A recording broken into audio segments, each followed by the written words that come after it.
ये बड़े प्रसन्न हैं और अपनी पत्नी से कहा कि संसार में भी हमें 7 दिन तक कोई मार नहीं सकता।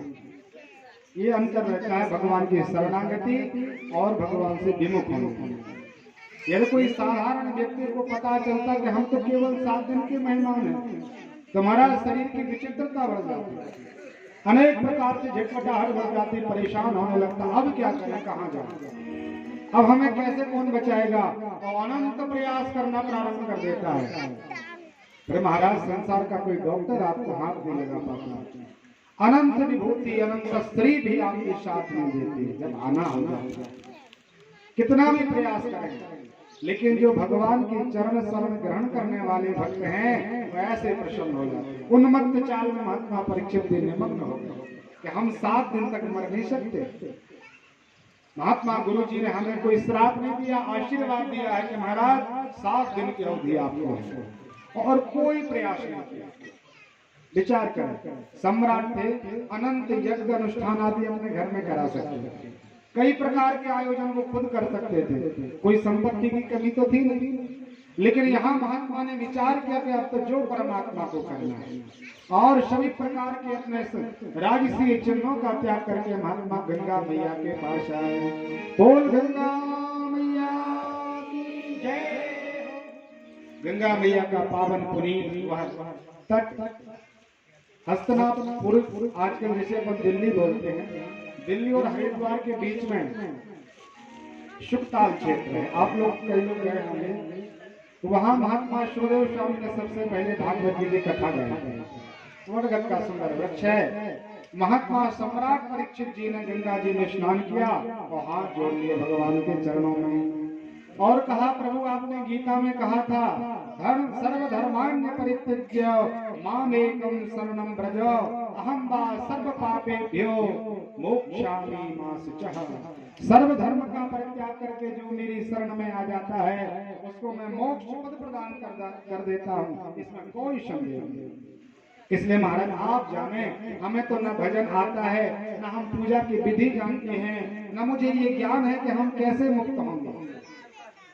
संसार में ब्राह्मणों के लिए पता चला कि परीक्षित महाराज को श्राप हो गया है, तो बिना बुलाए देश देशांतर के सम्राट के स्वागत के लिए अमलात्मा योगींद्र परमहंस संत महात्मा इकट्ठे हुए। हजारों की संख्या में महात्मा आए। अनंत संतों ने महात्मा परीक्षित के दर्शन किए कि हमारा राजा परम प्रयाण के लिए तैयार है, इसका स्वागत करना चाहिए। महात्मा सम्राट परीक्षित जी ने जब नेत्र खोल के देखा तो हजारों महात्माओं के दर्शन किए, और जैसे ही ब्राह्मणों का दर्शन किया तो परीक्षित के लिए भरोसा हो गया कि अब हमारी मुक्ति बिल्कुल सुलभ हो। हमने किसी ब्राह्मण के लिए, किसी संत के लिए निमंत्रण नहीं दिया था कि महाराज हमारे यहाँ आइए, और बिना बुलाए इतने संतों का एक साथ समागम हुआ है, अब तो निश्चित रूप से हमारी मुक्ति सुलभ है। महात्मा परीक्षित कहते हैं, बिनु सत्संग विवेक न हो, राम कृपा बिनु सुलभ न सो, सत्संगति संप्रति करयंता, वेद पुराण संत सब। भगवान नारायण की अहेतुक कृपा होती है जब ऐसा सत्संग अपन को प्राप्त होता है। बिना भगवान की कृपा से सत्संग प्राप्त नहीं होता। बिन हरि कृपा न मिलहि सो, गावहि वेद पुराण। भगवान शिव माँ पार्वती को कहते हैं, गिरिजा संत समागम समन लाभ कछुआन। एक इसके समान संसार में कोई बड़ा लाभ नहीं हो सकता।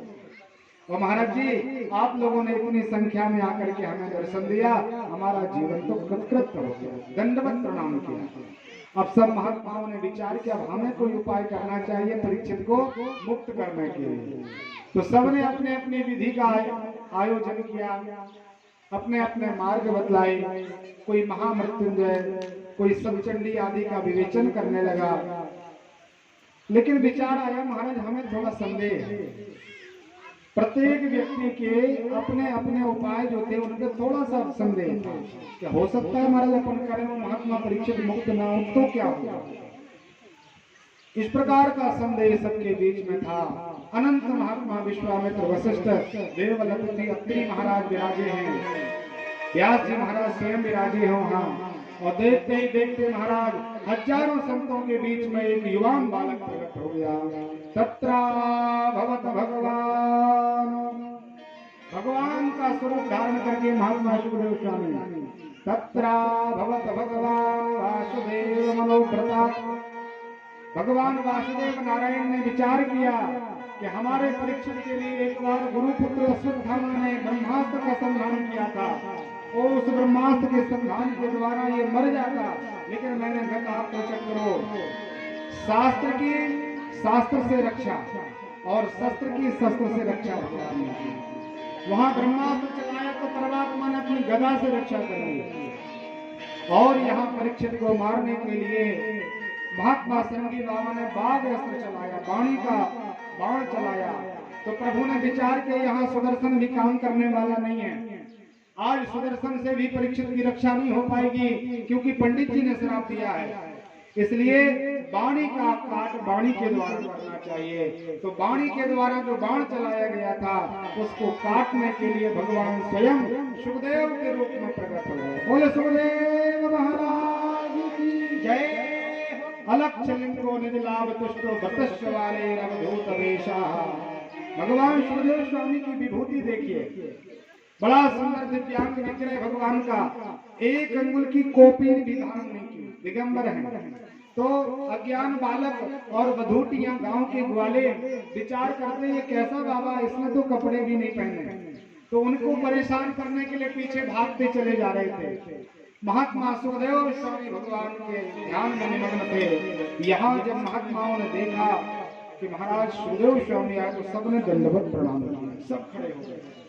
सुखदेव स्वामी के पिताजी व्यास जी भी बैठे थे, और इनके दादा पराशर महाराज भी विद्यमान थे। उनके परदादा शक्ति महाराज तो मृत्यु को प्राप्त हुए, लेकिन उनके पर प्रभाव वशिष्ठ भगवान ही विराजे थे। लेकिन आज बालक को देखकर इन सबने स्वागत किया, खड़े होकर के हाथ जोड़ करके महात्मा सुखदेव को प्रणाम किया, गुरु जी का स्वरूप मान करके। परीक्षित को कहा बेटा जल्दी करो, महात्मा सुखदेव का आगमन हुआ है। गाय को दोधन करने में जितना समय लगता है लगभग 5-6 मिनट, इतना एक घर में रखते हैं, बहुत ज्यादा रुकते ठहरते नहीं है। इसलिए ऐसा कोई उपाय करो महात्मा परीक्षित कि ये बाबा आपको बिठा बैठ करके कथा रसपान करा सके, आप ही यहाँ रुक जाए।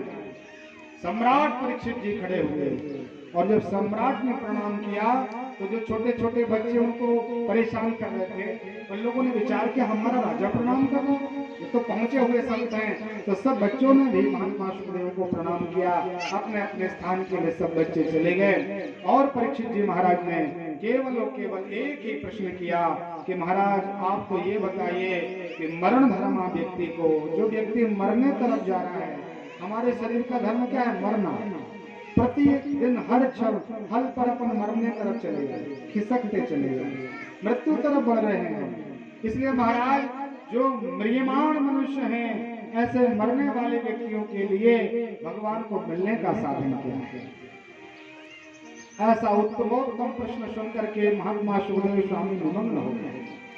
परीक्षित जी चाहते तो कहते कि महाराज जी, अरे हम परीक्षित, सम्राट परीक्षित, और मुझे सात में दिन तक्षक के द्वारा मरना है, महाराज हमें मुक्ति कैसे मिलेगी ये बताइए।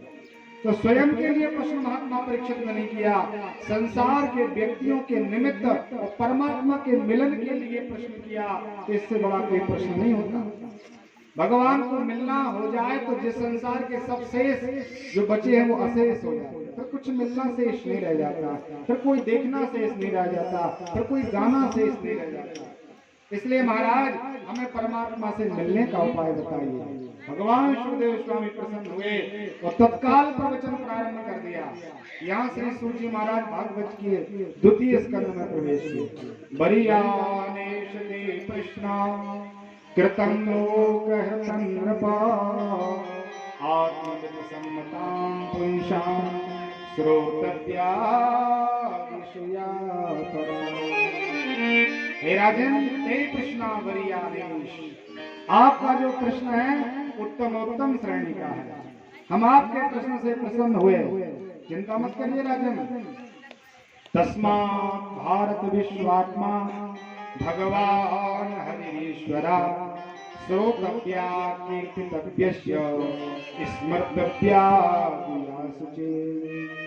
महाराज, जिन परमात्मा के स्मरण, गायन और मनन से व्यक्ति विश्राम को प्राप्त हो जाता है, परम पद प्राप्त कर लेता है, उन भगवान नारायण की कथा हम आपको सुनाएंगे। आप चिंता मत करो, आपके पास 7 दिन भगवान की कृपा से मिले हैं और मैंने देखा है कि राजा खटवांग जैसे महात्मा एक मुहूर्त में मुक्त हो गए। आपको चिंता करने की जरूरत नहीं है, हम आपको मुक्त कर देंगे, ये हम आपको भरोसा देते हैं। तो जितने भी महात्मा लोग खड़े थे, सबने विचार किया, भगवान की बड़ी कृपा हुई कि परीक्षित को निमित्त करके सुखदेव स्वामी कथा सुनाएंगे और हम सबको लाभ प्राप्त हो जाएगा। जैसे पांडे परिवार यहाँ निमित्त है और पांडे परिवार के द्वारा हम सबको आनंद प्राप्त हो रहा है, प्रेरणा इनकी है, निमित्त इनका है और लाभ सबको प्राप्त हो रहा है। महात्मा परीक्षित जी ने महात्मा श्री सुखदेव स्वामी के पाद पद्मों में प्रणाम किया और कहा, गुरुजी आपका 1000 बार पूजन कर दें तो कम है, और आपको एक टीका भी न लगाए तो आपको कोई अपमान नहीं है, क्योंकि आप परमहंस हैं। इसलिए महाराज, हम व्यर्थ के वार्तालाप और अनेक प्रकार के ये व्यर्थ के लोकाचार में समय बर्बाद नहीं करना चाहते। आप तो महाराज आनंद से गोविंद की कथा का पान कराएं। कथा प्रवचन प्रारंभ हुआ। नियम होता है कि कथा के पहले मंगलाचरण होता है, अपने गुरु को स्मरण किया जाता है, इष्ट को प्रणाम करते हैं, तो कुछ समय संकीर्तन होता है, उसके बाद कथा होती है।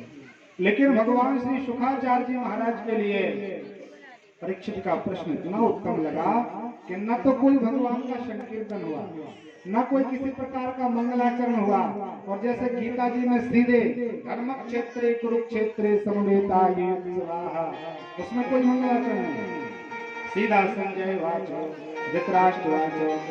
ऐसे यहाँ श्रीमद् भागवत के 2 स्कंद में भगवान श्री सुखदेव स्वामी ने कथा प्रवचन प्रारंभ कर दिया। अभी तक जो अपन कथा सुन रहे थे ये प्रस्तावना थी भागवत जी की, अब मूल भागवत प्रारंभ होने वाली है। शुक और परीक्षित संवाद जो है वो ही श्रीमद् भागवत में है। आनंद से महात्मा सुखागमन हुए हैं, इसलिए भागवत जी की मर्यादा है 2 मिनट भगवान सुखदेव स्वामी का पूजन। इसी बीच संगीतज्ञ अपने सुंदर संगीत वाणी से सुखदेव स्वामी का स्वागत करेंगे, आप सुखदेव का पूजन करेंगे। बोले सुखदेव भगवान की। गोपाल मुरलिया